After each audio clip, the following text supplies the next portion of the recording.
যে উত্তরাধিকার আমরা পেয়েছি স্বাধীনতার সংগ্রাম থেকে, এই ভারতীয় প্রজাতন্ত্র, ভারতীয় সংবিধান, এই সংবিধানের উপরে এটা আঘাত।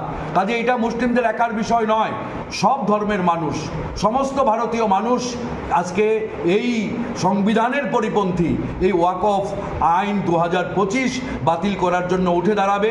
সবাই কাঁধে কাঁধ মিলিয়ে আমরা লড়বো, এটা তাদের একার লড়াই নয়। এবং ট্রাম্পের এই হামলার বিরুদ্ধে সবাই মিলে আমরা একসাথে লড়বো, এটাও কারোর একার লড়াই নয়। একই সাথে আমি রাজ্যে বলবো যে রাজ্যের ইতিহাসে সবচাইতে কলঙ্কজনক ঘটনা এবারকার বাজেট অধিবেশন।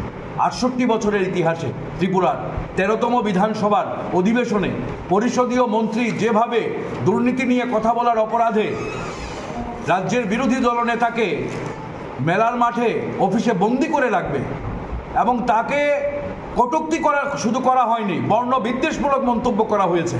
আমরা মনে করি পরিষদীয় মন্ত্রীকে ক্ষমা চাইতে হবে, নতুবা তাকে বরখাস্ত করতে হবে।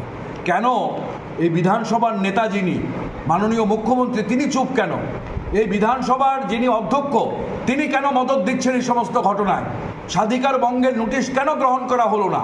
আমরা এর তীব্র প্রতিবাদ করি। আমরা মনে করি এটা ফেসিবাদী প্রবণতা, যেটা সংসদে হয়েছে বুলডোজারে চাপা দিয়ে, বিরোধী মতকে চাপা দিয়ে যেভাবে ওয়াকফ আইন পাশ করা হয়েছে সংখ্যাধিক্যের জোরে, ঠিক একই কায়দায় ত্রিপুরার বিধানসভায় এটা করা হয়েছে। কাজে এই প্রবণতার বিরুদ্ধে ত্রিপুরাবাসীকে সতর্ক হতে হবে।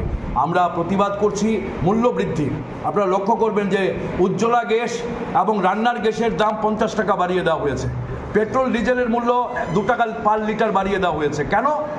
কেন আজকে রাশিয়া থেকে আমরা তেল আনতে পারবো না, ইরান থেকে তেল আনতে পারবো না, ট্রাম্পের কাছে মাথা নত করে এখন তেল আনতে হবে আমেরিকা থেকে, চীন থেকে আমরা কোনো পণ্য আমদানি করতে পারবো না, ব্রিক্সে আমরা থাকতে পারবো না, এই চাপ সৃষ্টি করা হচ্ছে এবং এই কারণে মূল্যবৃদ্ধি।